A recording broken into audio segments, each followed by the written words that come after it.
Luke chapter 22, New Living Translation. The festival of unleavened bread, which is also called Passover, was approaching.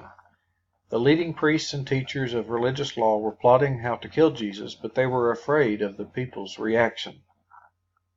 Then Satan entered into Judas Iscariot, who was one of the 12 disciples, and he went to the leading priests and captains of the temple guard to discuss the best way to betray Jesus to them.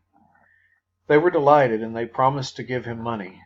So he agreed and began looking for an opportunity to betray Jesus so they could arrest him when the crowds weren't around.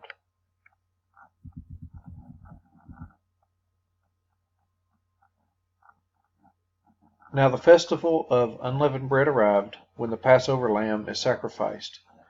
Jesus sent Peter and John ahead and said, "Go and prepare the Passover meal so we can eat it together." "Where do you want us to prepare it?" they asked him. He replied, "As soon as you enter Jerusalem, a man carrying a pitcher of water will meet you. Follow him. At the house he enters, say to the owner, 'The teacher asks, where is the guest room where I can eat the Passover meal with my disciples?' He will take you upstairs to a large room that is already set up. That is where you should prepare our meal." They went off to the city and found everything just as Jesus had said, and they prepared the Passover meal there. When the time came, Jesus and the apostles sat down together at the table. Jesus said, "I have been very eager to eat this Passover meal with you before my suffering begins. For I tell you now that I won't eat this meal again until its meaning is fulfilled in the kingdom of God."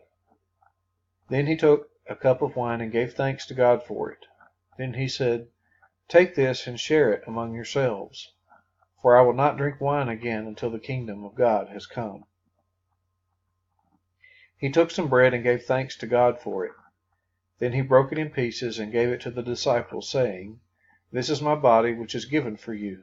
Do this in remembrance of me." After supper he took another cup of wine and said, "This cup is the new covenant between God and his people, an agreement confirmed with my blood, which is poured out as a sacrifice for you. But here at this table, sitting among us as a friend, is the man who will betray me. For it has been determined that the Son of Man must die. But what sorrow awaits the one who betrays him?" The disciples began to ask each other which of them would ever do such a thing.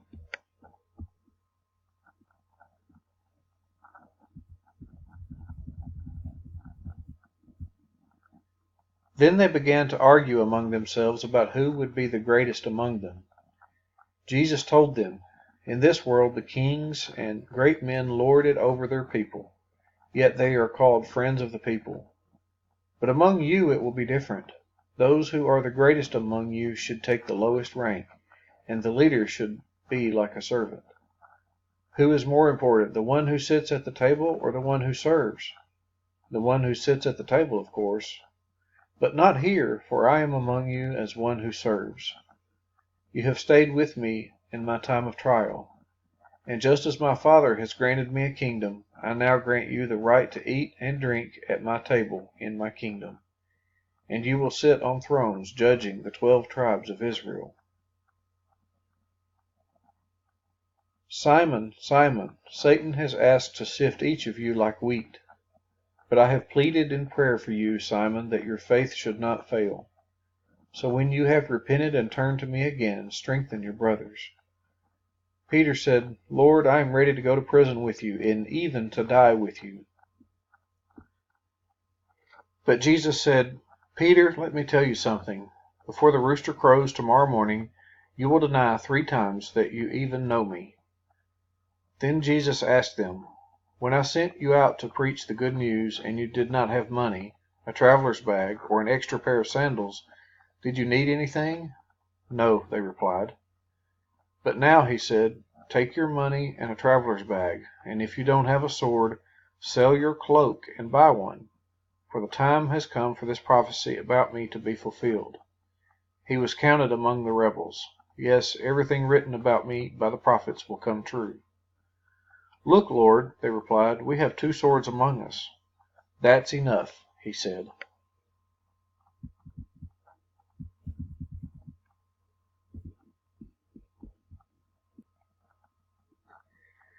Then, accompanied by the disciples, Jesus left the upstairs room and went as usual to the Mount of Olives.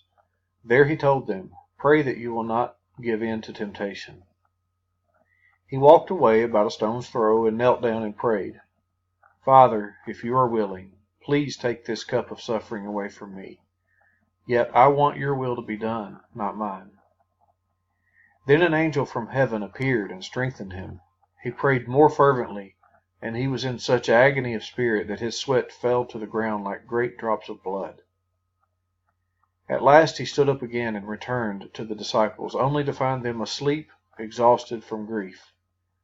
"Why are you sleeping?" he asked them. "Get up and pray, so that you will not give in to temptation."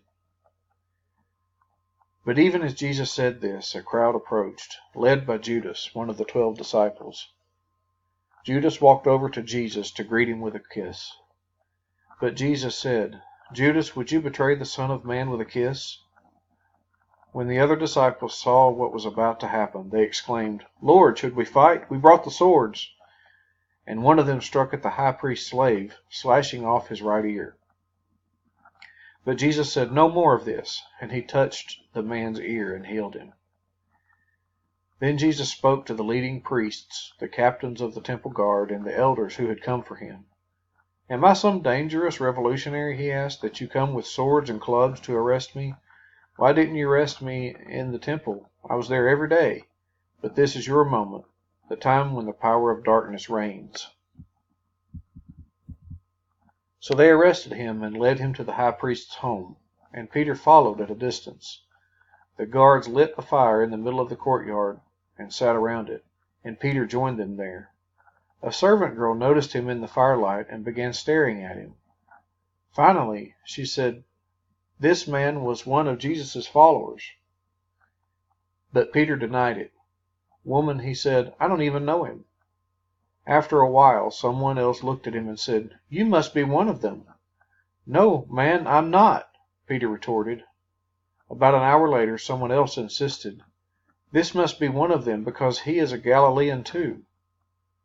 But Peter said, "Man, I don't know what you are talking about." And immediately, while he was still speaking, the rooster crowed.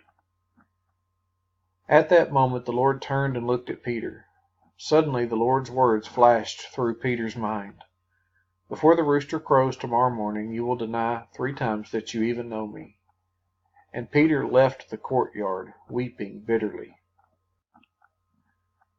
The guards in charge of Jesus began mocking and beating him. They blindfolded him and said, "Prophesy to us. Who hit you that time?" And they hurled all sorts of terrible insults at him. At daybreak all the elders of the people assembled, including the leading priests and the teachers of religious law.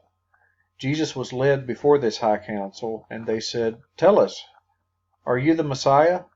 But he replied, "If I tell you, you won't believe me, and if I ask you a question, you won't answer.